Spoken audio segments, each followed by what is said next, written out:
Hello everyone, welcome to my channel. So आज date है 14 सितंबर 2023 and ये हमारा द हिंदू दिल्ली एडिशन। सबसे पहले आपको हिंदी दिवस की हार्दिक शुभकामनाएं। सो बढ़ते हैं हम अपने पहले आर्टिकल की ओर।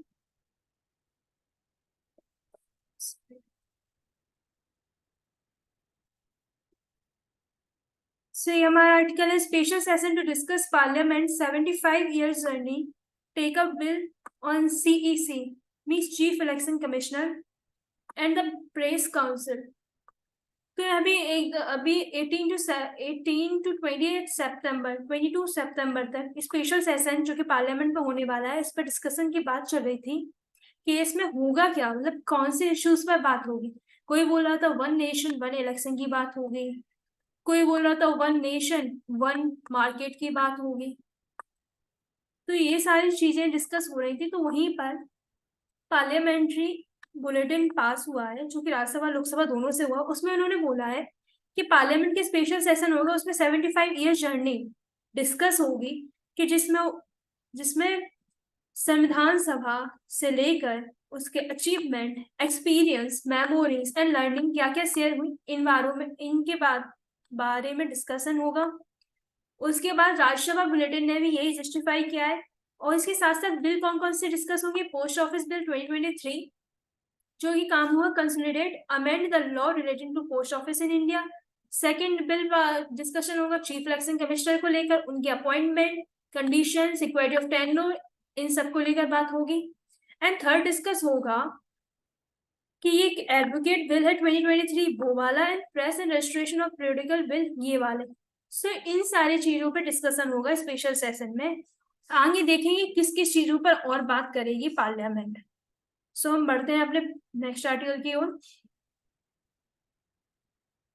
सो ये आर्टिकल है एडिटोरियल सेक्शन का, जिसमें रिसेंटली केरला में निपा वायरस का 4th नंबर का आउटब्रेक हुआ है।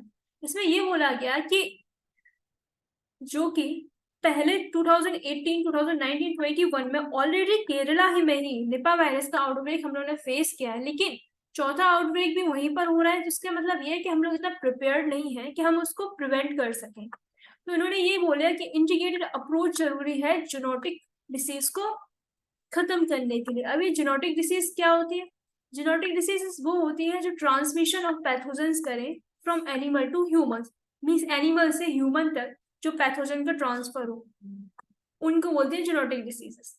और इसका निपा वायरस का एक फैक्टर फ्रूट बैट्स में वायरस के होने को बताया जा रहा है, जो कि बहुत ही क्लोजेस्ट फैक्टर है जिससे होने की गुंजाइश लगाई जा रही है। और इन्होंने ये बोला कि in terms of treatment oxygen there is no cure, कोई वैक्सीन अवेलेबल नहीं है निपा वायरस की, कोई सपोर्टिव केयर, सिर्फ एक ही इसका इलाज है निपा वायरस को हैंडल करने का।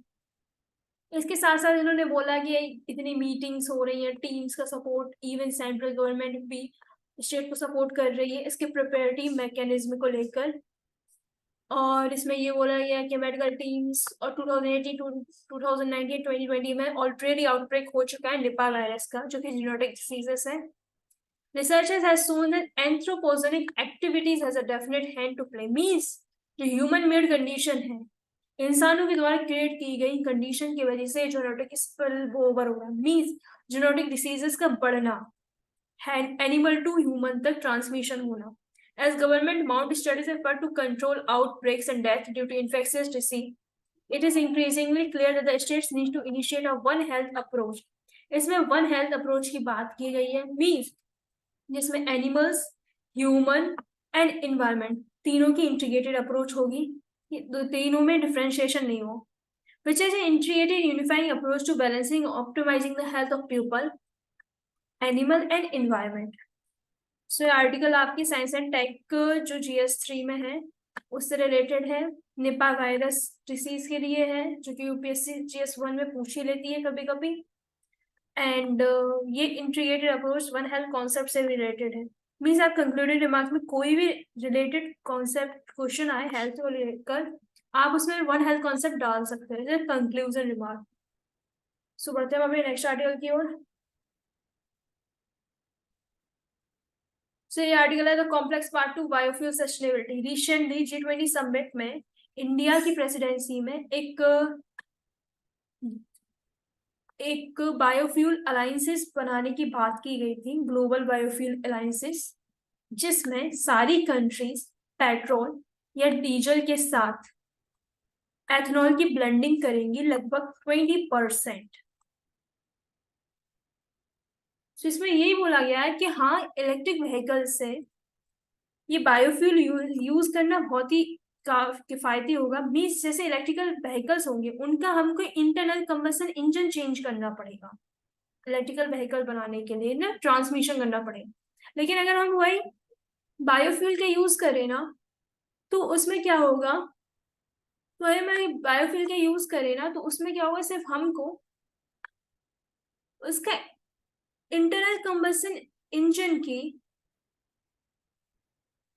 जो वो चाहिए रहती क्या मैकेनिज्म चेंज करना पड़े। उन्होंने इसमें बोला कि इलेक्ट्रिक व्हीकल्स के लिए हमको चाहिए पड़ते हैं बैटरीज, लिथियम आयन बैटरीज या क्रिटिकल मिनरल से यूज करते हैं। तो ये बहुत ही कैपिटल इंटेंसिव प्रोसेस हो सकती है, जिसमें हमको माइनिंग करनी पड़ेगी, रिसर्च आउट करनी पड़ेगी, जो कि इन्वायरमेंटल कंसर्न को भी हार्मफुल कर सकती है।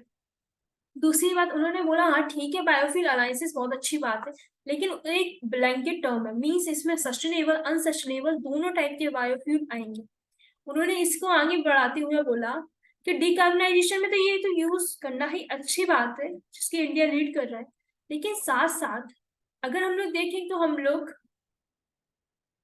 जो बायोफ्यूल बनाने की बात कर रहे हैं, जो कि first generation, second generation, third generation, इसमें डिफ्रेंशिएट करते हैं। तो उसमें इन्होंने बोला कि फर्स्ट जनरेशन जो हम यूज करते हैं वो फ्रॉम शुगर के, गन्ने से, और फूड ग्रेन जो सरप्लस प्रोडक्ट से फूड ग्रेन्स बचता है, जैसे मक्का या फिर वीट्स, इन सब से।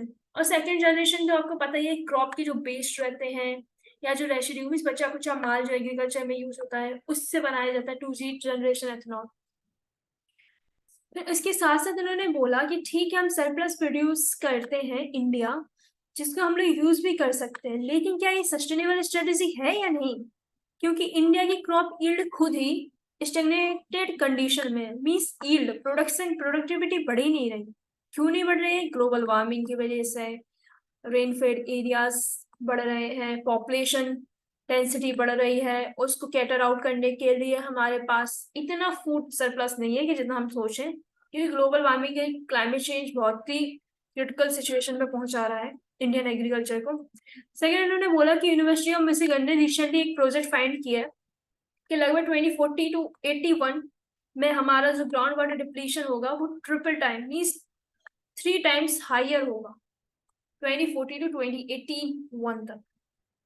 तीसरी बात, एग्रीकल्चर सेक्टर खुद ही ग्रीन हाउस गैस एमिशन में सबसे ज्यादा है।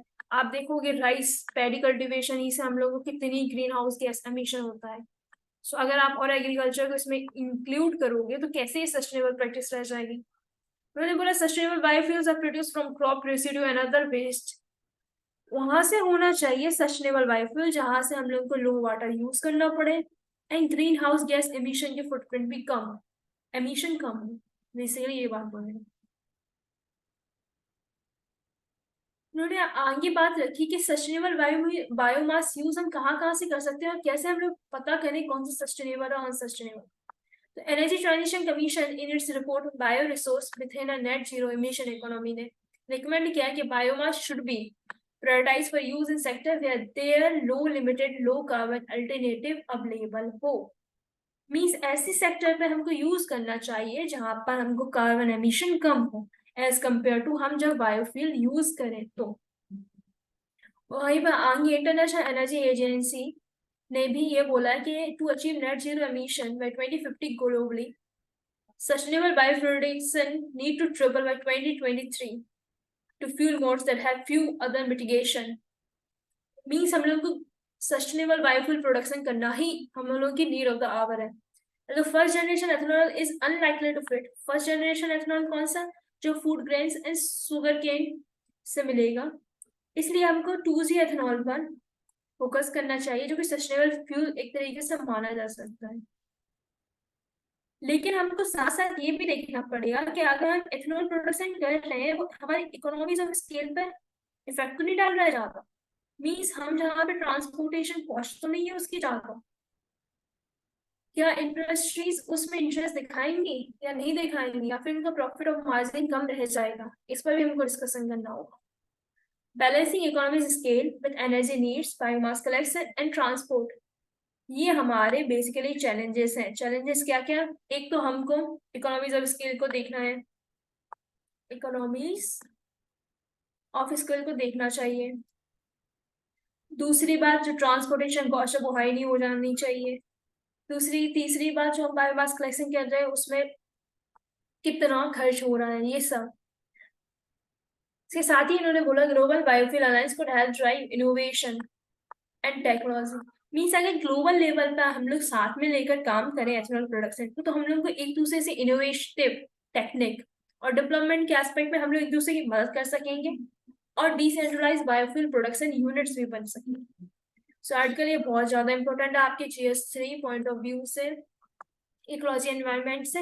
और बेसिकली GS3 में जो आपका एनर्जी है ना, एनर्जी से भी रिलेटेड करता है ग्लोबल फ्यूल अलायंस। सो बढ़ते हैं अपने नेक्स्ट आर्टिकल की ओर। सो ये आर्टिकल है protecting floodplain is a need of the hour. ये आर्टिकल आपके GS3 में, जो कि डिजास्टर मैनेजमेंट सेक्शन है,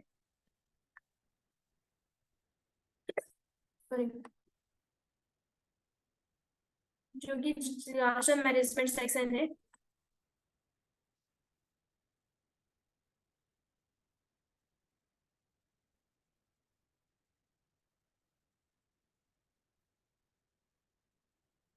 उसमें यूज होगा। उन्होंने बोला humanity is struggling with a shortage of water as well as access. World health organization की रिसेंटली रिपोर्ट आई है कि frequency and intensity of flood, flood की फ्रीक्वेंसी मतलब बार बार आना, और उनकी तीव्रता लगातार बढ़ती चली जा रही है। उन्होंने एग्जाम्पल देकर बोला कि पाकिस्तान का भी रिसेंट फ्लड आया जिसमें 1700 पीपल्स की लाइफ खत्म हो गई है और मिलियन पीपल अफेक्टेड हुए हैं। वहीं इंडिया में देखा जाए तो 2030 floods in Uttarakhand, 2014 flood in Jammu Kashmir valley, 2015 flood in Chennai and the 2017 flood in Gujarat, ये एग्जाम्पल दिए हैं। और रिसेंट में जो अभी आपने देखा होगा यमुना का पानी ऊपर तक चढ़ गया था, जो अराउंड 45 ईयर्स ओल्ड रिकॉर्ड को भी तोड़ रहा है। कितना चढ़ा था? 208.5 मीटर तक। As per the geological survey of India, India का लगभग 12% फ्लड प्रोन एरिया है। मीन्स जो एरिया इंडिया का है ऑल ओवर, उसका लगभग 12% फ्लड एरिया से अफेक्टेड है, फ्लड से। सिटीज के एक्सपेंशन हो रहा है, अर्बनाइजेशन बढ़ रहा है, तो उसके साथ साथ फ्लडिंग एरिया का भी इंक्रोचमेंट हो रहा है। डिजास्टर मैनेजमेंट एक्ट की बात की गई है, लेकिन वहीं पर ये मल्टी हजार रिस्क की बात करता है, लेकिन स्पेसिफिक डिजास्टर के लिए कौन कौन से अप्रोच अपनाने चाहिए ये इसके बारे में बात नहीं करता है। और दूसरी बात, environment and natural resources governance की भी बात नहीं करता कि कैसे क्या करना चाहिए, कैटेगराइजेशन करना चाहिए। वहीं पे इन्होंने बोला कि बहुत सारी कंट्रीज है लाइक UK, नीदरलैंड, इन्होंने फ्लड एरियाज को, फ्लड से बचने के लिए क्या क्या इनिशिएटिव लॉन्च किए। उन्होंने क्या किया है, UK एंड जर्मनी ने एक protection based approach and management based approach को अलग अलग किया है। मीन्स हम लोग को प्रोटेक्शन कैसे करना चाहिए फ्लड एरियाज, फ्लड से बचने के लिए, और मैनेजमेंट कैसे करना। बचने की प्रोटेक्शन के लिए हम लोग क्या टेक्निकल मेजर ले रहे हैं, like laying of dikes, temporary flood defence walls. And management के लिए हम लोग restoration of flood plain, retention of water, ये वाले अप्रोच कर रहे हैं। 2018 रिपोर्ट जो कि कैग ने अपनी अलाउ की थी, किससे रिलेटेड? जब 2015 में चेन्नई में फ्लड हुए थे, तो कैग की रिपोर्ट ने ये बोला था ये डिजास्टर ह्यूमन मेड है, ना कि नेचुरल मेड। तो आप समझ सकते हो कितनी कंडीशन वर्स्ट है। और उत्तराखंड में 2013 में फ्लड प्लेन आने के बाद भी वहां पे इको सेंसिटिव प्रोटेक्टेड एरियाज का इंक्रोचमेंट हो रहा है। किस लिए? टूरिज्म के लिए, वहां की इकोनॉमी के लिए।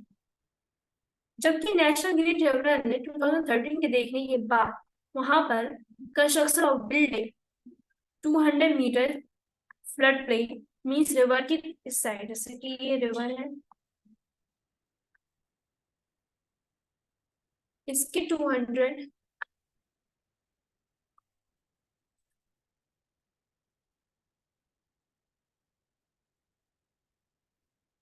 मीटर दोनों साइड कोई कंस्ट्रक्शन ऑफ बिल्डिंग करने की मना किया गया था। स्टेट गवर्नमेंट ने भी अपना रिस्पॉन्स दिखाया था Uttaranchal river valley development act बनाकर। लेकिन इससे अभी देखे जाए ना, तो वहां पर रैम्पेंट माइनिंग हो रही है, कंस्ट्रक्शन एक्टिविटी हो रही है जो कि एनवायरनमेंट को हार्म कर रही है। Floods don't merely show the fury of nature, they are also often brought about climate. While there are central policy measures, लेकिन स्टेट गवर्नमेंट ने किसी ने भी उसको इम्प्लीमेंट नहीं किया, किसको, सेंट्रल गवर्नमेंट पॉलिसी को। और साथ में राइटर ने अपने सॉल्यूशन भी भेजे हैं, जैसे कि राइट हमको प्रिजर्विंग इकोसिस्टम करना चाहिए, forest wetlands leaks flood landslides etcetera, and climate change adaptation is a cross sectoral process है। सो हम लोगों को एक सेक्टर स्पेसिफिक नहीं सोचना चाहिए, मल्टी सेक्टरल अप्रोच अपनानी चाहिए। This is complex and multitude frequency based. So हमको उस हिसाब से लॉज बनाने चाहिए, ग्लोबल पार्टिसिपेशन होना चाहिए, लोकल पार्टिसिपेशन होना चाहिए। तो ये आर्टिकल आपके GS3 प्रोडक्ट डिजास्टर मैनेजमेंट में बहुत ज्यादा इम्पोर्टेंट है, ऐसा पॉइंट आउट कर सकते हो। Importance data fact reports. So बढ़ते हैं अपने नेक्स्ट आर्टिकल की ओर। सो ये आर्टिकल रिसेंटली एक ग्लोबल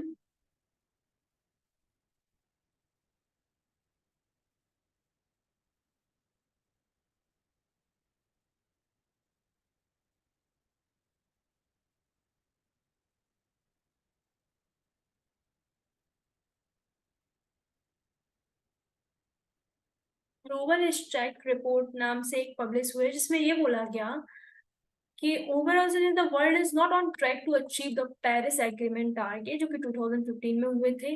कोई भी कंट्री अपने ट्रैक पर नहीं है कि वो अचीव कर सके, जो कि 1.5 डिग्री सेल्सियस की कैप लगाई गई थी, उसको अचीव कर सके।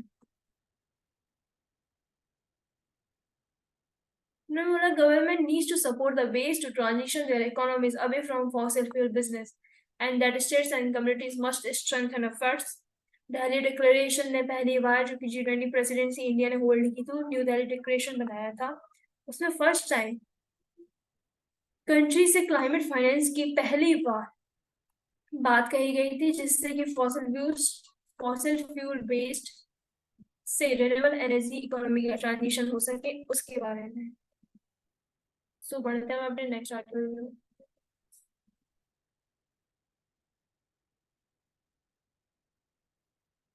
तो ये आर्टिकल रिसेंटली लद्दाख में, जो कि वहाँ के LG हैं, उन उनके वहाँ की जो गवर्नमेंट है, सॉरी गवर्नमेंट नहीं, लोकल पार्टीज है, उसके सिंबल को लेकर सुप्रीम कोर्ट ने ये बोला कि जो LG लेफ्टिनेंट गवर्नर अपना स्टैंड रख रहे हैं नेशनल कॉन्फ्रेंस पार्टीज के अगेंस्ट, के उसके फ्लोक सिंबल को अलाउ नहीं कर रहे हैं, मीन्स डिले कर रहे हैं अलोकेटिंग द सिंबल।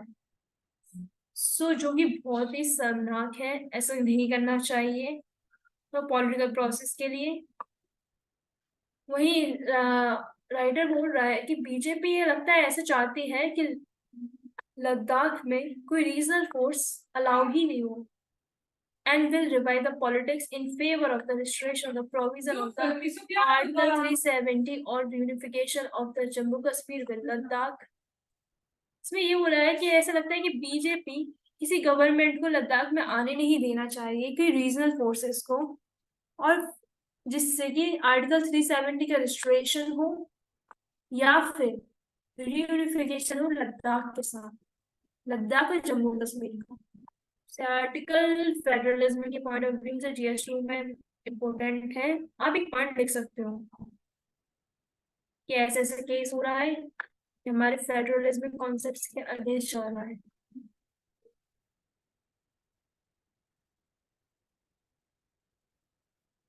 तो बढ़ते हैं नेक्स्ट आर्टिकल की ओर। तो recently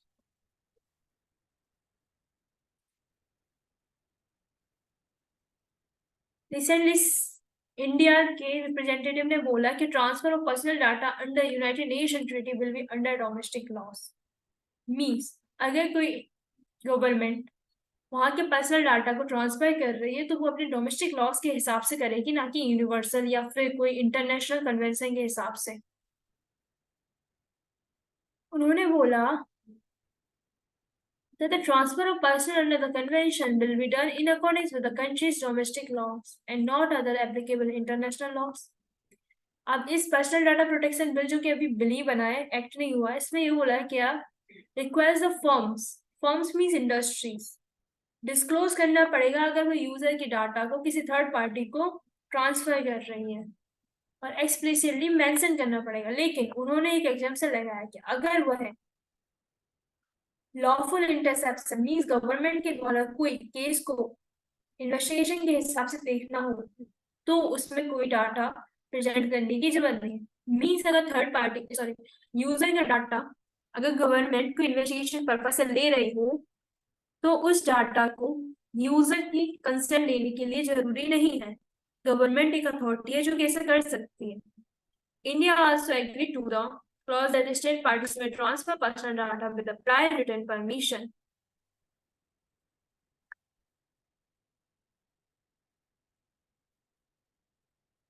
India also agreed to the clause that state parties may transfer personal data to a third country only with the prior written authorization of the original transferring state party। ये India की sovereignty integrity को mention करता है। ये article GS two में personal data protection bill है उसके तहत भी बोलता है। बढ़ते हैं हम अपने नेक्स्ट आर्टिकल की ओर। ये आर्टिकल बेसिकली है for sickle cell patient and elusive disability certificate. Recently ये बात की गई थी कि जो सिकल सेल डिसीज से पीड़ित हैं उनके लिए परमानेंट डिसेबिलिटी सर्टिफिकेट बनाया जाए। लेकिन अब भी क्या होता है, गवर्नमेंट मींस मिनिस्ट्रीज के तहत हेल्थ मिनिस्ट्री उनका कैटेगराइजेशन करती है कि सिकल सेल एनीमिया की क्या क्या कंडीशन होनी चाहिए, किस बेसिस पर हम लोग ये करेंगे। तो वहीं सोशल जस्टिस मिनिस्ट्री उसको रिजर्वेशन देती है, पर वो क्या होता है 2 से 3 साल तक ये लिए वैलिड होता है। क्या डिसेबिलिटी सर्टिफिकेट उसको परमानेंट बनाने की बात की जा रही। यहीं पर गवर्नमेंट का एक टारगेट ये भी कि 2047 तक सिकल सेल डिसीज फ्री करेगा, गवर्नमेंट का ऐसा कहना है। और अगर इसको परमानेंट डिसेबिलिटी के तहत रखा गया तो ये हमारे rights of person with disability 2016 के तहत भी एक डिसेबिलिटी क्राइटेरिया होगा। उन्होंने ये बोला है कि सिकल सेल डिसीज होती क्या है। तो सिकल सेल डिसीज होती है जेनेटिक ब्लड डिसऑर्डर होता है जो कि ट्राइबल पॉपुलेशन में ज्यादातर पाया जाता है। अभी करंट में 21 डिसेबिलिटीज ऐसी हैं जिनको डिसेबिलिटी सर्टिफिकेट्स मिलता है हेल्थ मिनिस्ट्री के द्वारा। इसमें और फर्दर बताया है सिकल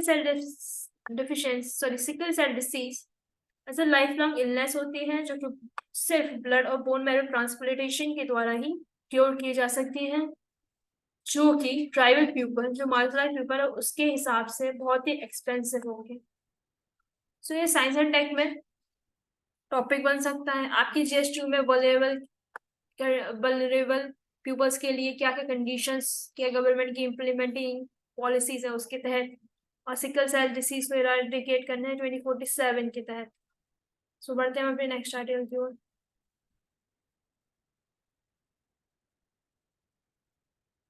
ये आर्टिकल है प्रेसिडेंट लॉन्च आयुष्मान भाव हेल्थ कैंपेन। तो रिसेंटली गुजरात गांधीनगर में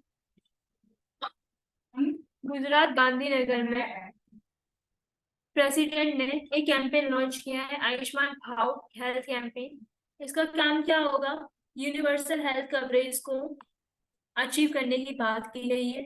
इसमें हेल्थ सर्विसेज जो कि एक्सेसिबिलिटी अफोर्डेबिलिटी जो कि अनडिजर्व पर्सन को मिल नहीं पाती थी अब मिलेगी।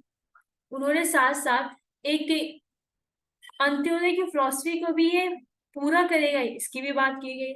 गुजरात में एक और इनिशिएटिव चल रहा है, सेवा पखवाड़ा।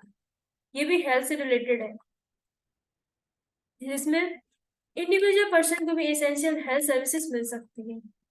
उन्हें आयुष्मान भाव के साथ साथ आभा ID, Ayushman card and awareness of health scheme की भी बात की गई है, जो कि both non communicable communicable disease के लिए बहुत ही कारगर है। सो इसको आप GS2 में हेल्थ टॉपिक में नोट डाउन कर सकते हैं। आयुष्मान भाव हेल्थ कैंपेन है सर्विसेज के एक्सेसिबिलिटी के लिए। सो बढ़ते हैं अपने नेक्स्ट आर्टिकल की ओर।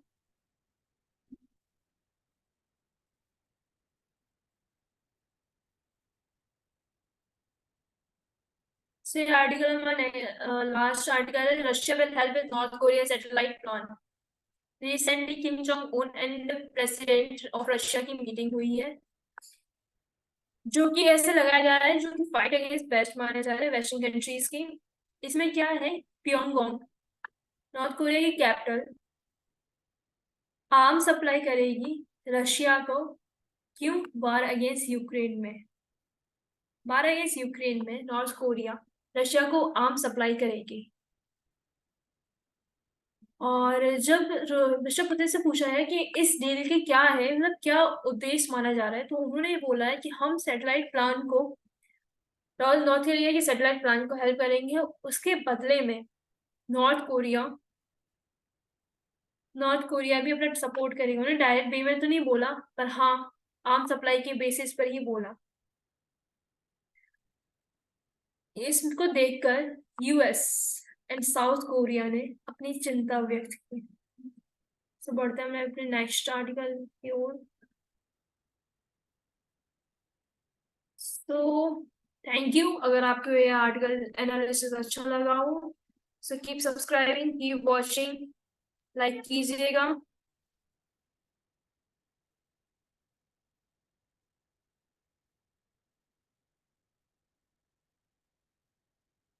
Bye bye.